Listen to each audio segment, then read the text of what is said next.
बिस्मिल्लाहिर्रहमानिर्रहीम जी। Thank you everyone for joining. और जो लोग हमें देख भी रहे होंगे यूट्यूब पे, तो आज एक हमेशा की तरह बड़ा इम्पॉर्टेंट टॉपिक है और वो ब्लॉकचेन और क्रिप्टो के बारे में है। तो ये जो है कुछ अरसे से, आप समझे 8-10 सालों से ये ब्लॉकचेन और क्रिप्टो की बाज़गश जो है वो मीडिया में और टेक्नोलॉजी की फील्ड्स में चल रही है। लेकिन ये है कि आम आदमी के लिए समझना इसको खासा मुश्किल हो जाता है कि ये क्या है। तो हम उसकी डेफिनेशंस भी पढ़ते हैं, हम उसको थोड़ा समझने की कोशिश भी करते हैं, लेकिन उसकी जो है वो एक्चुअल प्रोसेसेस को समझना और वो कैसे इम्प्लीमेंट हो रहे हैं दुनिया में, क्या उससे चीज़ें जो है वो चेंज होंगी फ्यूचर में चल के, तो इसके बारे में थोड़ा जानना मुश्किल हो जाता है। सेकंड, बहुत सारी डिस्कशन जब ब्लॉकचेन के बारे में आती है तो कई दफ़ा वो क्रिप्टो और बिटकॉइन की स्पेकुलेशन के अराउंड जो है वो चली जाती है, लेकिन जो रेवोल्यूशनरी टेक्नोलॉजी है बिटकॉइन के पीछे वो ब्लॉकचेन है और उसकी एप्लीकेशंस तो ऑलरेडी स्टार्ट भी हो चुकी हुई हैं दुनिया में। तो इसलिए ये जो किताब है द ट्रुथ मशीन, माइकल केसी और पॉल वाइगना की बुक है। और इस किताब में जो है वो आज हम जो डिस्कशन करेंगे, इसका नाम है the truth machine, the blockchain and the future of everything. और इसकी डिस्कशन करने के लिए हमारे साथ जो हैं वो डॉक्टर ताहा हैं। डॉक्टर ताहा जो हैं ये असिस्टेंट प्रोफेसर हैं नेस्ट में। इनकी पीएचडी, इनका पोस्ट डॉक का काम जो है वो ब्लॉकचेन से रिलेटेड टेक्नोलॉजीज़ पे है, पढ़ाते हैं वहाँ पे। और डॉक्टर ताहा जो हैं, हमने एटम कैंप के प्लेटफॉर्म से एक ब्लॉकचेन का कोर्स भी ऑफ़र किया हुआ है जो हफ्ते के बाद स्टार्ट हो रहा है। डॉक्टर ताहा उस कोर्स को पढ़ाएंगे और इस अंदाज़ में हमारी उनसे बात हुई थी कि उस कोर्स में भी जिसका कोई बैकग्राउंड टेक्नोलॉजी का ना हो, उसको ब्लॉकचेन की अंडरस्टैंडिंग हो जाए, उसके बाद अगर लोग परसू करना चाहें तो कर लें। तो ये इसलिए भी ज़रूरी है, मैं इसलिए कहता हूँ कि अक्सर लोग समझते हैं ये सिर्फ कंप्यूटर साइंस वालों के लिए है। तो जो अंडरस्टैंडिंग है वो मैनेजमेंट में भी उसकी आएगी, वो बाकी भी डिसिप्लिन्स में आएगी। You don't need to be a code writer but you need to understand the technology. कुछ भी ना आप टेक्नोलॉजी को अंडरस्टैंड इस तरह से करके अप्लाई करना चाहें तो दुनिया में एक बहुत बड़ी फील्ड है, उसको हम कहते हैं कंटेंट राइटिंग। अगर आप किसी भी टेक्नोलॉजी को अंडरस्टैंड करके उसके ऊपर कंटेंट लिखना स्टार्ट कर दें तो you are known in the world for that content. तो इसलिए दिस इज़ अ टेक्नोलॉजी जिसका फ्यूचर में बहुत ज़्यादा जो है वो रोल है। तो आप लोग ये किताब भी पढ़ें और अगर उस कोर्स को ज्वाइन करना चाहें तो atomcamp.com आपने वेबसाइट पे जाना है और वहाँ पे जाके आपने करनी है। तो लेट्स स्टार्ट विद डॉक्टर ताहा। बहुत शुक्रिया आपने ज्वाइन किया हमें।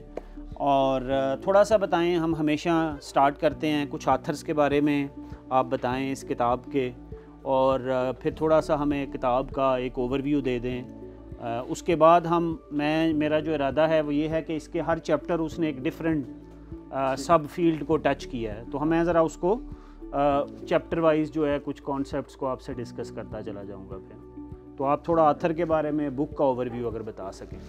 जी, तो ये दो जर्नलिस्ट हैं, पॉल वाइगना और माइकल केसी। ये काफ़ी इनका लंबा करियर है वॉल स्ट्रीट जर्नल के साथ। ये टीवी पे भी फॉक्स न्यूज़, CNN इधर उधर आते रहे। इन्होंने पहले एक किताब लिखी इससे कोई 2-3 साल पहले जो स्पेसिफिक जिसका फोकस था क्रिप्टो करेंसी पे, बिटकॉइन पे। और वो किताब जब इन्होंने लिखी तो फिर इन्हें समझ आई कि जी इसके पीछे जो टेक्नोलॉजी है वो उस पर एक और किताब हो सकती है और उसका ज़्यादा इम्पैक्ट है। ये उसमें भी हुआ था, ओरिजिनल भी जब बिटकॉइन लॉन्च हुआ था तो उस वक्त भी 1-2 साल बाद लोगों को रियलाइज़ हुआ कि इसके तो और इतने ज़्यादा एप्लीकेशंस हैं। तो ये इनकी दूसरी किताब है। और इसमें से एक जो ऑथर्स हैं माइकल केसी, उन्होंने बाद में जाके ज्वाइन किया। स्पेसिफिकली उन्होंने अपना 2 decades of career wall street journal का छोड़ के he went and he joined MIT का। इस किताब में भी लिखा है उन्होंने MIT का डिजिटल करेंसी इनिशिएटिव ज्वाइन किया। तो ये MIT ने एक ग्रुप बनाया है जिसमें प्रोफेसर्स भी हैं, आपके मीडिया के लोग भी हैं, पॉलिसी मेकर्स भी हैं। तो वो सारे हमारे मीडिया से नहीं को डाला उन्होंने कोई उसमें? हमारे मीडिया से नहीं डाला कोई, अनफॉर्चुनेटली। इतने अच्छे सहाफ़ी हैं, इतने पाए के जो है ना हमारे मुल्क में। बिल्कुल। तो ऐसी टेक्नोलॉजीज़ में नहीं डालते उनको MIT वाले। अच्छा ठीक है।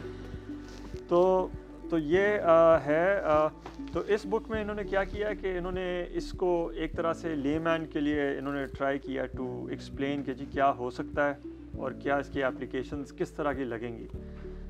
तो इन किस्म की किताबों में जनरली होता यही है, इस तरह की काफ़ी हैं।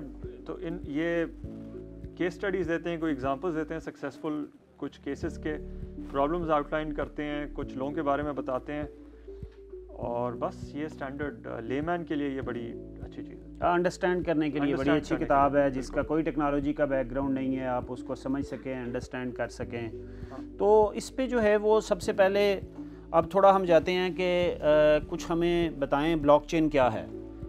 जो हमने सुना हुआ है, हर किसी ने पढ़ा होगा, वो कहते हैं एक डिसेंट्रलाइज्ड लेजर सिस्टम है, और जो सबसे इम्पॉर्टेंट बात है, लोग अक्सर समझेंगे लेजर क्यों इम्पॉर्टेंट है, तो इसने भी वो किताब लिखी, इसने भी जिक्र किया है। हाँ। और कहते हैं कि दुनिया में जो सबसे पुराना रिटन स्क्रिप्ट है मौजूद है वो लेजर है। वो एक मेसोपोटामिया के अंदर पत्थरों के ऊपर लिखा हुआ अकाउंटिंग का सिस्टम है। तो इसलिए कहते हैं, जो हिस्टोरियन है वो कहते हैं कि लेजर की इम्पोर्टेंस कितनी है, और इंसानियत ने जब भी जो है वो इंसानों ने आपस में ट्रांजैक्शन करनी स्टार्ट की तो लेजर जो है वो मार्ज़ वजूद में आया। सेकंड, लेकिन वो जो अकाउंटेंट्स हैं वो बहुत खुश होते हैं इस बात पे। वो अकाउंटेंट्स कहते हैं कि सबसे पुरानी राइटिंग जो है वो असल में हमारे प्रोफेशन की है, जो आज भी अवेलेबल है।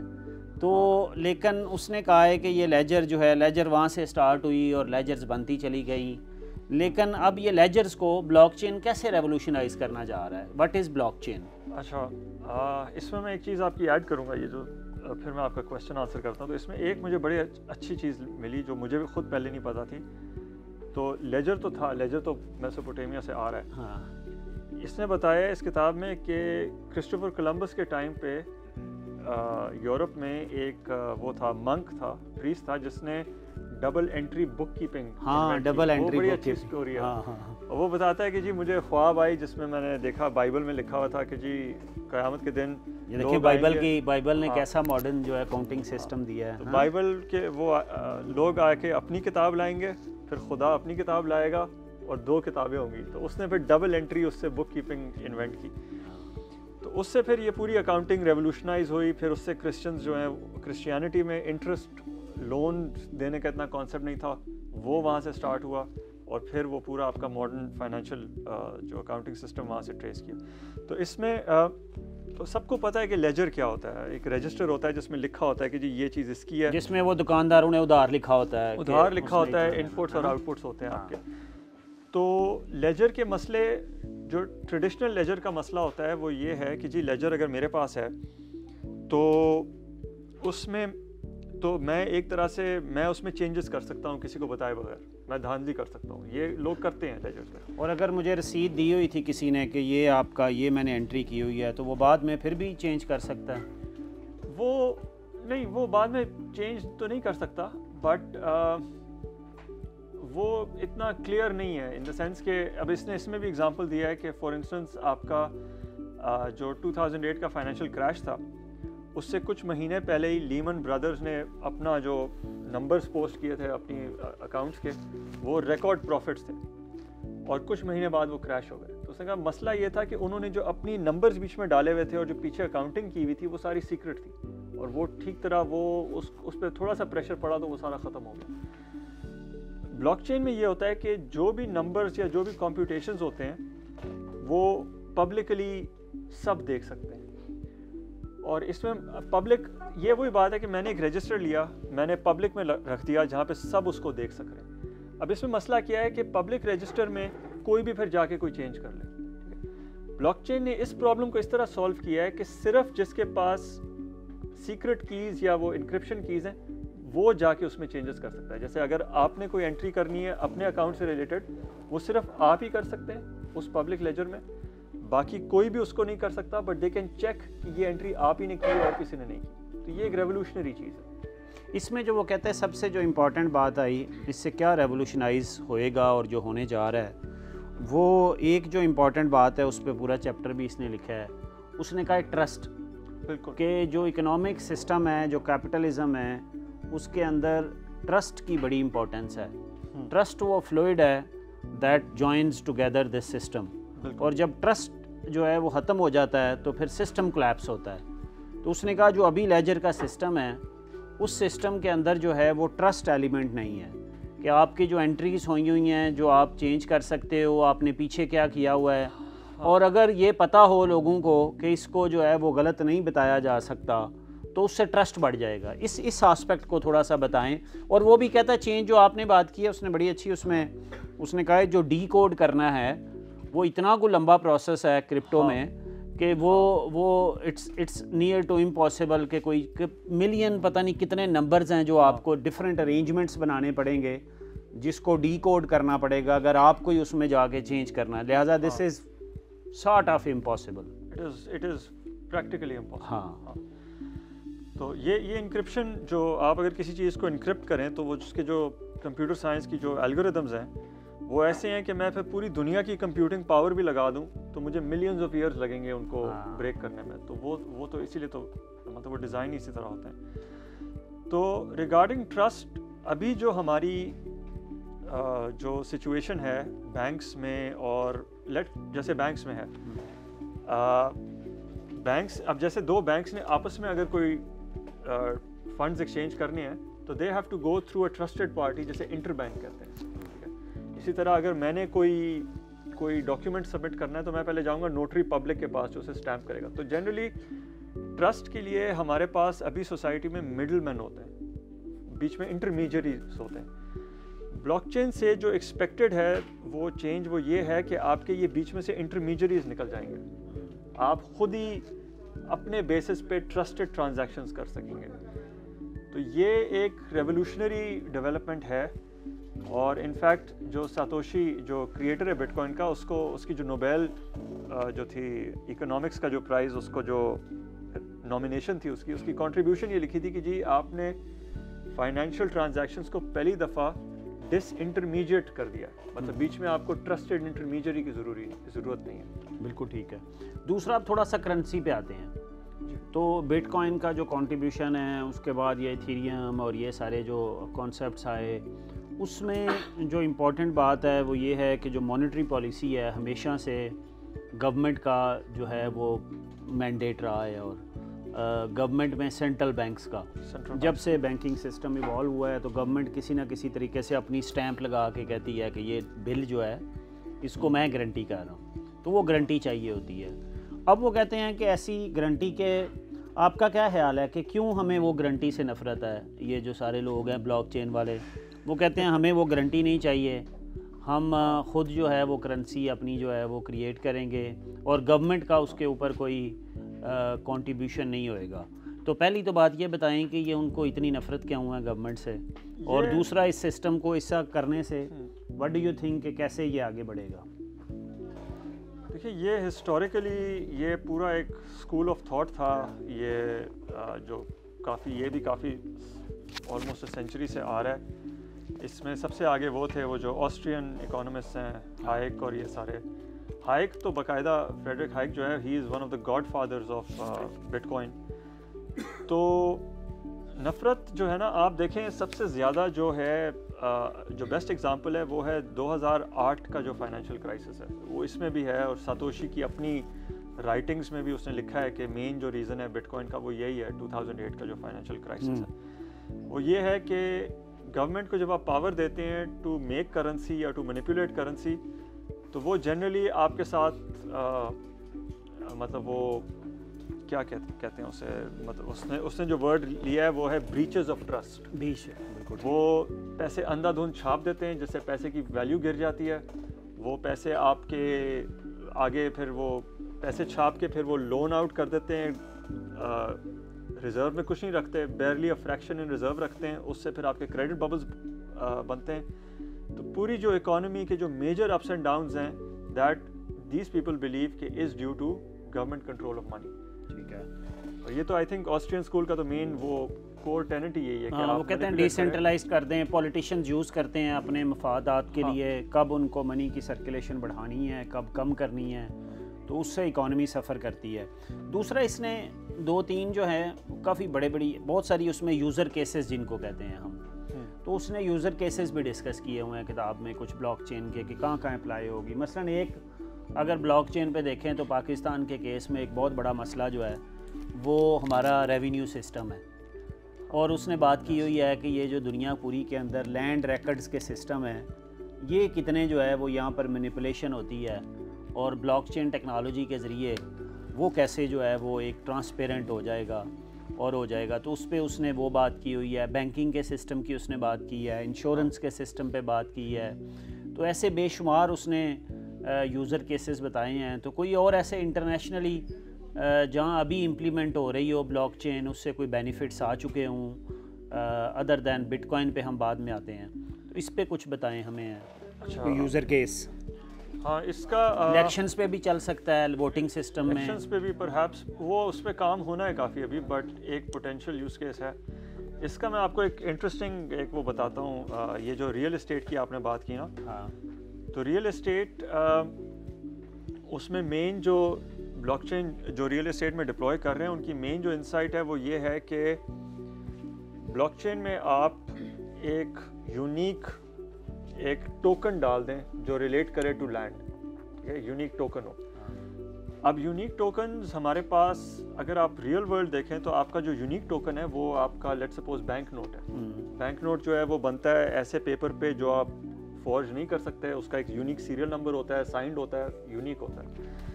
तो मैं जब ये मैंने पढ़ाना शुरू किया था ना, तो मुझे पता चला कि यहाँ पे आपको पता है ना CDA और ये सारी जगहों पे लैंड वो फाइलें वो डुप्लीकेट होती हैं, वो फ्रॉड में they make multiple copies of files.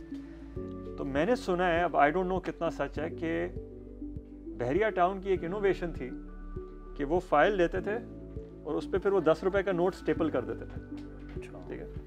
तो वो अब वो फाइल सिर्फ आगे प्रोसेस होती थी अगर वो नोट के नंबर के साथ वो फाइल का नंबर मैच कर रहा है। तो अब वो कोई नकली फाइल नहीं बना सकता बिकॉज उसे वही 10 रुपए का नोट चाहिए होगा। तो दिस इज प्रीटी, ये यही चीज़ है एग्जैक्टली प्रिंसिपल में, ये वही चीज़ है जो ब्लॉकचेन पे लोग कर रहे हैं कि ये एक यूनिक सीरियल नंबर होगा ब्लॉकचेन पे जो रिलेट करेगा टू लैंड के पास। बिल्कुल ठीक है। हाँ, तो मैं ना इसमें एक आइडेंटिफाई किया था बहुत छोटी छोटी जो टर्म्स जो ब्लॉकचेन है क्या उसके बारे में। तो इस किताब ने ना उनको ज़रा बड़ा वो कंपोज करके लिखी हुई हैं टर्म्स। तो मैं जस्ट थोड़ी सी ये पढ़ देता हूँ। उसमें क्या उसके फीचर्स उसने बताए हुए हैं ब्लॉकचेन के। पहला उसने कहा है distributed. What does it mean? The ledger does not reside in one place but in many with each bookkeeping node independently responsible for updating it in coordination with the others. ये distributed का। Second feature वो कहता है append only. Information can only be added, not removed. Third, provably signed. Blockchain use the public key infrastructure encryption methodology for sharing and controlling information. ठीक है, तो उसके अंदर भी वो encryption की बात कर रहे हैं। Sequentially linked and cryptographically secured. Some other tools from the science of cryptography are used to represent entries into the ledger in the way that links them with a series of unbreakable mathematical locks into a fully verifiable sequence. Replicated. The ledger is copied across participating nodes as per the distributed pattern described above. Software-driven consensus. A program that all the computers run independently sets certain requirements and incentives for them to behave in a way that systemically guides them to reach agreement on which transactions shouldn't be included in each updated version of replicated ledger. Consensus is a key word in blockchain design as it describes the process by which each participant's independently managed copy of the ledger is harmonized with everyone else in keeping with a commonly agreed version of the truth. It typically boils down to how to get a majority to agree on updates. तो I think this is, ये उसको मुझे अच्छा लगा कि the way he has they have actually described key features जो है वो उसके क्या हैं उसको उन्होंने बड़ा अच्छा इसमें describe किया हुआ है। अच्छा, अब मुझे इस पे आ जाएं आप कि ये एक तो मुझे थोड़ा सा ये बताएं कि अगर बिटकॉइन पे थोड़ा इसको समझ लें, बिटकॉइन को, आपको तो इतनी ज़्यादा समझ है, थोड़ा और समझ लें तो इससे काफ़ी पैसे कमाए जा सकते हैं। पैसे कमाए जा सकते हैं, हाँ, लोग कमा रहे हैं, लोग कमा रहे हैं, लोग लूज़ भी कर रहे हैं। बिटकॉइन और क्रिप्टो से क्या पाकिस्तानी लोग कमा रहे हैं पैसे, ये हकीकत है या ऐसे ही लोग कहते हैं कि नहीं? नहीं, कुछ लोगों ने बहुत ज़्यादा कमाया है, कुछ लोगों ने बहुत ज़्यादा लूज़ किया। अच्छा। तो वो इलॉन मस्क का वो है ना कमेंट कि जी how do you make $1 million from crypto, you start with $1 billion। अच्छा। तो वो फिर तो ये काफ़ी लोगों ने लूज़ भी किए हैं, बहुत लोगों ने लूज़ किया। अच्छा, ये जो बिटकॉइन का फ्यूचर है, जो टेक्नोलॉजिस्ट हैं वो बड़े हाइप नज़र आते हैं, लेकिन हमारे अपने, मैं अक्सर देखता रहता हूँ हमारे पाकिस्तानी इकोनॉमिस्ट जो हैं, जो काफ़ी मशहूर रहते हैं खबरों में, प्रिंसटन यूनिवर्सिटी में होते हैं, डॉक्टर आतिफ मियाँ, तो वो भी अक्सर इसके बारे में लिखते हैं कि ये जो है ये क्रिप्टो वाला काम नहीं चलने वाला। एंड ही रोट, जब चाइना ने क्रैकडाउन किया क्रिप्टो के ऊपर, तो आपको पता है यकदम प्राइसेस नीचे चली गई थी। अब उसके ऊपर डॉक्टर आतिफ मियाँ ने एक ट्वीट किया, उन्होंने कहा देखें ये कहते हैं डिसेंट्रलाइज्ड है और गवर्नमेंट की ज़रूरत नहीं है, लेकिन आज भी गवर्नमेंट के क्रैकडाउन से उसके नीचे चले गए हैं। तो क्रिप्टो को भी चलने के लिए, बिटकॉइन को, इनको सारी करेंसी को चलने के लिए भी it's not possible to do it without the government. तो ब्लॉकचेन के तो रेगुलेशंस हो सकते हैं, वो तो होने चाहिए, वट एवर गवर्नमेंट अप्लाइज, लेकिन क्रिप्टो उसके क्या होंगे? क्रिप्टो तो is design not to be regulated. हाँ, मतलब वो तो डिज़ाइन ही ऐसे हुआ है कि बैंक को तो आप रेगुलेट कर सकते हैं, इस केस में तो कोई बैंक ही नहीं है। हाँ, कोई बैंक आप नहीं, किसी को कोई regulate एंटिटी नहीं ऐसी है नहीं हाँ। जिसको आपने। तो ये देखें, हाँ ये ठीक है। तो इसमें दो बातें हैं कि मतलब बिटकॉइन जो है एक सिस्टम है इलेक्ट्रॉनिक पेमेंट्स का जो चल रहा है, ठीक है। अब चाहे चाइना क्रैकडाउन करे, कोई और क्रैकडाउन करे, या कोई उसको लीगल कर दे, वो सिस्टम चल रहा है। मतलब ये नहीं है कि अब मसला क्या होता है कि जब बाहर से उसको, बिकॉज सारे लोग उसको यूज़ करते हैं as a means of speculation, majority इसी तरह करती है। बिल्कुल सही। तो फिर उसकी price in relative to dollar goes up and down based on real world events. अब कॉफ़ी भी लें। बट बिटकॉइन खुद इटसेल्फ में इस तरह का, बिटकॉइन 10 साल से बिल्कुल ठीक चल रहा है विदाउट एनी इश्यूज। ठीक है। तो कुछ लोग मजाक में कहते हैं कि ये नहीं है कि बिटकॉइन की प्राइसेस अप एंड डाउन जा रही हैं, आपके ये फिएट पेपर करेंसी की अप एंड डाउन जा रही है रेलेवेंट टू बिटकॉइन। अच्छा, बिटकॉइन वही है? बिटकॉइन वही है। अच्छा। बिटकॉइन आपके पास है जिस तरह आपके पास कोई टोकन्स हैं of limited value, limited number. लेकिन वो जब स्पेकुलेशन होती है, इन्वेस्टर्स आते हैं जाते हैं, उससे फ़र्क तो पड़ता है ना प्राइस में? स्पेकुलेशन, बट वो that is a function of the speculation. अगर आपके सामने यहाँ 10 चीज़ें हैं, 50 स्पेक्यूलेटर्स आ जाएं, 100 आ जाएं, तो वो उसकी वैल्यू तो चेंज होगी, बट वो नंबर तो सेम रहेगा उसका। बिल्कुल ठीक है। तो ये बताएं कि ब्लॉकचेन को समझना आजकल के दौर में, एक तो कंप्यूटर साइंस के लोग हो गए, अगर उसने उस टेक्नोलॉजी में जाना है, चूँकि हमने वो कोर्स भी ऑफ़र किया था और हमने कहा था ब्लॉकचेन फॉर एवरीवन, हर कोई आए और सीखे और समझे इसको, तो ये क्यों ज़रूरी है आज? अगर सपोज़ इधर इकोनॉमिक्स के लोग बैठे हुए हैं, कोई मैथ का है, कोई जर्नलिस्ट है, कोई जो है वो इंटरनेशनल रिलेशन का स्टूडेंट है, why should one actually learn blockchain and know more about crypto and bitcoin?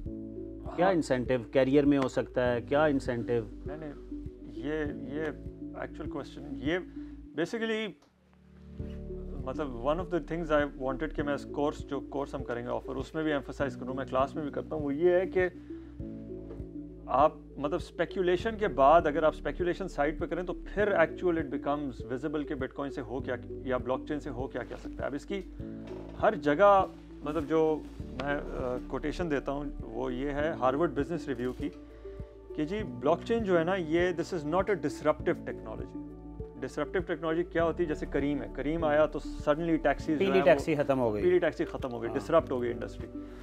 तो ये जो है this is not disruptive, this is a foundational technology. ठीक है, इन द सेंस कि ये हर डोमेन को चेंज करेगा over the next few decades. जिसको हम जो इकोनॉमिक्स में एक टर्म यूज़ करते हैं, हम जब हिस्टोरिकली रेवोल्यूशन इंडस्ट्रियल देखते हैं तो वहाँ अर्ली 20th सेंचुरी में एक टर्मिनोलॉजी मर्ज हुई, उसको कहते हैं जनरल पर्पस टेक्नोलॉजीज़।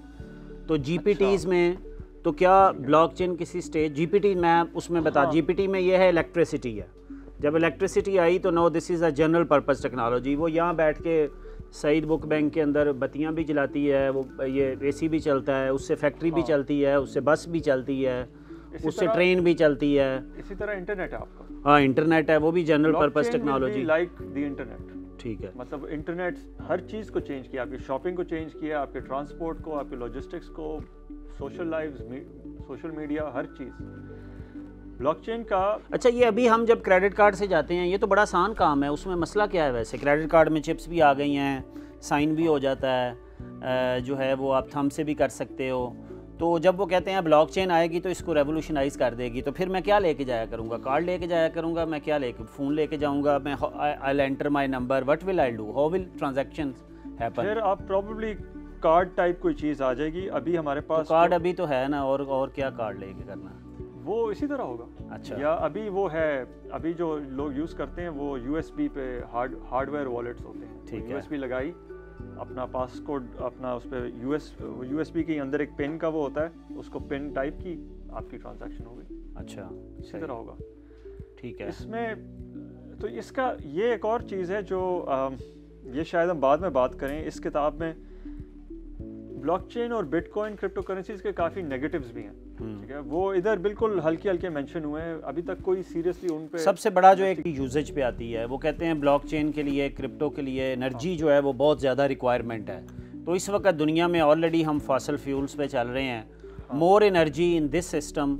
लेकिन वो कहते हैं, एक उन्होंने आर्ग्यूमेंट दिया हुआ है, जब हम एनर्जी का कहते हैं तो हम भूल रहे हैं कि इस वक्त बैंक्स, सिस्टम, ये सारे कितनी एनर्जी यूज़ कर रहे हैं। तो दिस इज़ समथिंग कि हम उसको भी कंपेयर नहीं करते, क्वांटिफाई नहीं करते। लेकिन what do you think, energy में तो वैसे भी काफ़ी सारे रेवोल्यूशन आने वाले हैं, तो इसमें जो है वो ब्लॉकचेन को, will it make it more convenient to use it? Energy में रेवोल्यूशंस आएंगे, बट ब्लॉकचेन टेक्नोलॉजी में ऑलरेडी कंसेंसस मैकेनिज्म्स आ गए हैं जो एनर्जी यूज़ नहीं करते। अच्छा, इथेरियम उसकी तरफ प्रॉब्ली अगले 6 महीनों में शिफ्ट कर देगा। इथेरियम जो है उसमें एनर्जी नहीं यूज़, उसमें एनर्जी डिसाइड। इथेरियम क्या है, थोड़ा ऑडियंस के लिए बता दें ज़रा, वो इंटरफेस जो है सारा। ठीक है, ठीक है। जैसे अभी बिटकॉइन जो है वो है फॉर डिस्ट्रीब्यूटेड पेमेंट्स, ठीक है। एक मैकेनिज्म है जिसमें पेमेंट्स हो रही हैं, बेसिकली इंफॉर्मेशन जा रही है। इथेरियम इसको एक्सपैंड कर रहा है इनटू कॉन्ट्रैक्ट्स एंड कोड, ठीक है। यानी कि मैं कोई कॉन्ट्रैक्ट लिखूं, मैं उसे ब्लॉकचेन पे डाल दूं, फिर वो कॉन्ट्रैक्ट जो है वो एग्जीक्यूट होगा ब्लॉकचेन पे। ये एक, इसका अगर मैं आपको एग्जांपल दूं तो ये उस तरह की चीज़ है जैसे आप लोगों ने अगर वीडियो गेम्स देखी हो, वीडियो गेम्स खेलते हैं तो आप एक सेंट्रल सर्वर को कनेक्ट करते हैं, ठीक है। वीडियो गेम एक तरह से सेंट्रलाइज्ड है, आप ज्वाइन करते हैं और फिर सारे खेल रहे होते हैं। Ethereum would be a decentralised version of the same thing, कि सारे लोग डिसाइड कर लें कि जी हम कौन सा कॉन्ट्रैक्ट रन कर लें या कौन सा हम कोड रन करें, and what we do with that. ठीक है। तो इससे फिर और रेवोल्यूशंस आती हैं आगे। बिल्कुल ठीक है। तो और आपको अभी जो ज़्यादा फ्यूचर में लग रहा है, नियर फ्यूचर में ब्लॉकचेन का यूज़ जो है वो कहाँ पे होएगा? ज़्यादा बैंकिंग में नज़र आएगा? बैंकिंग को तो गार्ड करने वाले बहुत है ना, अभी सेंट्रल बैंक्स रेजिस्ट कर रहे हैं, ब्लॉकचेन को तो नहीं कर रहे एटलीस्ट। वो तो आ रही है, ब्लॉकचेन तो आ रही है, ब्लॉकचेन तो ऑलमोस्ट आ गई है। सबसे पहली इनफैक्ट इथेरियम के बाद जो वो थी कोरम थी एक ब्लॉकचेन, वो जेपी मॉर्गन चेस ने उसको फंड किया था, वो बना रहे थे। तो इस तरह से बैंक्स में तो ब्लॉकचेन आने लग गई है कि जी वो टू मेक बैंकिंग ईजियर। सो इसमें एक उन्होंने डेटा प्राइवेसी की भी बात की है कि ब्लॉकचेन से जो है वो डेटा प्राइवेसी कितनी ईजियर हो जाएगी, और उसमें इंक्रिप्शन का बहुत बड़ा रोल है, जो बाकी आप जाके और किसी का बैंक अकाउंट या वो जाके देख सकते हैं या कर सकते हैं। तो अगर ये ब्लॉकचेन आने से उन्होंने थोड़ा सा, अगर डेटा प्राइवेसी, साइबर सिक्योरिटी, ये टॉपिक्स को भी इसने डिस्कस किया है, तो how is it relevant with blockchain जो है? तो नॉर्मल बैंक में बेसिकली बैंक को तो पता होता है कि आपके पास कितने पैसे हैं, आप कहाँ से कहाँ क्या कर रहे हैं। वो पैनामा लीक्स, पेंडोरा लीक्स जो आए थे सारे। ब्लॉकचेन में जब आप बिटकॉइन यूज़ करते हैं तो बिटकॉइन में देयर आर वेज कि आप ऐसे ट्रांजैक्शंस करें कि किसी को नहीं पता कि क्या, कौन से पैसे कहाँ जा रहे हैं। आपको सिर्फ नज़र आ रहा है कि जी ये ट्रांजैक्शन हुई है from A to B. You don't know कि ये इस बंदे ने की है या ये हांगकांग में किसी ने की है, आइसलैंड में की है। आप there is no way to track. अच्छा, तो ये जो हम ब्लैक मनी और उसकी बातें करते हैं और टेरर फाइनेंसिंग की, उसका क्या थ्रेट्स हैं इस सिस्टम से? क्या वो तो अल्टीमेट, फिर उसका तो कोई there will be no way to track it. No way to track. अभी देखें, ये एक चीज़ है जो इन किताबों में नहीं आई, और वो अवेयरनेस के बैंक्स जो हैं वो सेंट्रलाइज होते हैं, बट उनका बड़ा फ़ायदा होता है सेंट्रलाइज होने का, बिकॉज वो इन चीज़ों को रोक सकते हैं, कंट्रोल कर सकते हैं। बिल्कुल। एंड बैंक में अगर कोई आपके साथ कोई फ्रॉड हो तो बैंक के थ्रू आप कोई रिकवरी कर सकते हैं। इस केस में अब जैसे देखें, फ्रॉड होगा फिर क्या होएगा? फ्रॉड होगा तो फिर क्या होगा? कुछ भी नहीं। मैं आपको एक बड़े मज़े की स्टोरी बताता हूँ, this will just take 2 minutes. ठीक है। 2015 में बिटकॉइन की सबसे पहली, जब बिटकॉइन पॉपुलर होना शुरू हुआ ना, तो सबसे पहले क्या हुआ कि डार्क मार्केट्स सेटअप हुए। डार्क मार्केट का आपको आइडिया? बिल्कुल ठीक है। डार्क मार्केट है जी वेबसाइट्स ऑनलाइन, बिल्कुल ठीक है, जहाँ पे जाके आप इलीगल चीज़ें खरीद सकते हैं, ड्रग्स, गन्स, आप लोगों के मर्डर्स कमीशन करा सकते हैं, ये सारी चीज़ें। तो वो इतनी पॉपुलर हुई, सिल्क रोड थी पहली इस तरह की मार्केट, डार्क मार्केट, और वो कोई अननोन बंदे थे जो रन कर रहे थे, उन्हें पता नहीं था कौन थे। वो मार्केट इतनी पॉपुलर हुई कि एट इट्स पीक उसका जो रेवेन्यू था वो 1.2 बिलियन, ठीक है, डॉलर्स, ठीक है, और it became the biggest drug market place in America, ठीक है। अब नॉर्मली आप जब कोई ड्रग मार्केट प्लेस का सोचते हैं, जो ड्रग डीलर्स होते हैं वो आपको गॉडफादर अगर याद है, वो इस तरह बंदा होता है, उसके 5 बंदे खड़े होते हैं गन्स के साथ, ठीक है। तो इसका जब बंदा उन्होंने फाइनली पकड़ा, FBI ने ट्रेस कर लिया इस बंदे को, तो वो जो ऑपरेट कर रहा था सिल्क रोड को, वो इसी तरह की एक जगह लाइब्रेरी में बैठ के आराम से, अब आप यहाँ बैठें, ये यहाँ बैठें, मैं यहाँ मेज़ पे बैठ के अपना खोल के, तो उसका लोगों ने, उसका मैगजीन जब वो न्यूज़ में आया तो लिखा, उन्होंने दिखाया San Francisco library science fiction section, epicentre of a 1.2 billion dollar drug trade, ठीक है। तो bitcoin is decentralising money, but they showed it is also de-risking crime, ठीक है, कि अब क्राइम भी जो है इज बिकमिंग। तो फिर जो क्राइम एजेंसीज हैं, आपका ख्याल है, हमारे साथ हमारे उमर साहब बैठे हुए हैं पुलिस वाले, तो ये पुलिस वालों को फिर बहुत ज़्यादा हमारे उस ब्लॉकचेन कोर्स में आना चाहिए, समझ लेना चाहिए, मेरा ख्याल है ये बहुत ज़रूरी है। हाँ, यस, तो इनको कहें अपनी एकेडमी के सारे लोगों को एनरोल करें हमारे कोर्स में। हाँ? बिल्कुल बिल्कुल। अच्छा, एक मैं लास्ट आपको बताना चाहूँगा, एक पिछले दिनों मैंने बड़ा अच्छा एक मीडियम के ऊपर आर्टिकल था, वो था ब्लॉकचेन एंड डेटा साइंस के ऊपर। तो हम चूँकि एटम कैंप से डेटा साइंस के वो बूट कैंप्स भी रन कर रहे हैं, तो उस वजह से मेरी उस पर इंटरेस्ट थी। तो उसने बहुत इंपॉर्टेंट उसने कॉम्बिनेशन बताया कि because they both deal with data, so there are things people are discussing कि कैसे क्या ब्लॉकचेन जब आ जाएगी तो डेटा साइंस को भी रिप्लेस कर देगी। तो उसके ऊपर उन्होंने कहा कि नहीं, रिप्लेस नहीं है, they will complement each other, और दोनों they both deal with data. तो एक जगह पे जाके उसने बड़ी अच्छी एक सेंटेंस में उसको समराइज़ किया, ठीक है। उसने कहा कि a common theme which you will soon notice in this, data science for prediction, blockchain for data integrity. तो वो कहते हैं कि इस वक्त डेटा जो है उसकी इंटेग्रिटी नहीं है, ठीक है। तो ब्लॉकचेन जो है जब वो आएगी तो डेटा की इंटेग्रिटी हो जाएगी। तो जब डेटा की इंटेग्रिटी होएगी, अभी प्रेडिक्शंस होती हैं ना, जैसे हम करते हैं ग्लोबल फाइनेंशियल क्राइसिस की, आपने कहा लीमन ब्रदर्स वालों ने कहा कि we are doing very fine, कोई ऐसा मसला नहीं है, तो वो डेटा इटसेल्फ इंटेग्रिटी उसकी क्वेश्चनेबल थी। तो उसने कहा जब डेटा साइंस अब अप्लाई करेंगे जिसके अंदर डेटा की इंटेग्रिटी होगी, तो that they will complement each other. तो this is what actually I liked in that whole article. वो लंबा सा था, मीडियम के ऊपर जो है वो जाके लोग देख सकते हैं उसको। हाँ, ये काफ़ी अच्छा कहा है। हाँ जी, तो इस किताब में इन्होंने क्या किया है, तो इन्होंने पहले एक किताब लिखी थी बिटकॉइन के बारे में, ये किताब उसकी फॉलो ऑन किताब है जिसमें इन्होंने स्पेसिफिकली फोकस किया है ब्लॉकचेन पे, और ब्लॉकचेन की इन्होंने वो एप्लीकेशंस हाईलाइट की हैं which are outside of the cryptocurrency space, जैसे आपकी real estate, supply chains, internet of things के जो इंटरेक्शंस हैं, डिजिटल गवर्नमेंट, इस तरह की चीज़ें। And they have try to show कि बहुत ब्रॉड एंड वेरीड इसकी हैं और बहुत यूज़फुल किस्म की एप्लीकेशंस हैं। इसमें स्पेशली तो एक चैप्टर था ऑन जो ग्रेटर गुड के लिए, थर्ड वर्ल्ड और डेवलपिंग कंट्रीज़ के लिए जो एप्लीकेशंस हो सकती हैं, तो वो काफ़ी अच्छा था। तो ये है, but at the same time इन्होंने हिंट किया है कि चैलेंजेस हैं थोड़े बहुत, बट आई वुड आर्ग्यू कि चैलेंजेस बहुत ज़्यादा हैं जो हम रिकग्नाइज़ नहीं करते अभी इस तरह। और वो जनरली इन टेक्नोलॉजीज़ में होता भी ये है कि जब हाइप होती है तो चैलेंजेस लोग भूल जाते हैं, फिर वो बाद में जब रियलिटी आती है तो फिर दे रियलाइज़ कीजिए चैलेंजेस तो बहुत ज़्यादा हैं और मसले हैं। तो ये समरी है इस बुक की। इन्होंने काफ़ी सिंपल लैंग्वेज में किया है, तो this is highly recommended for anyone who wants to understand. Thank you.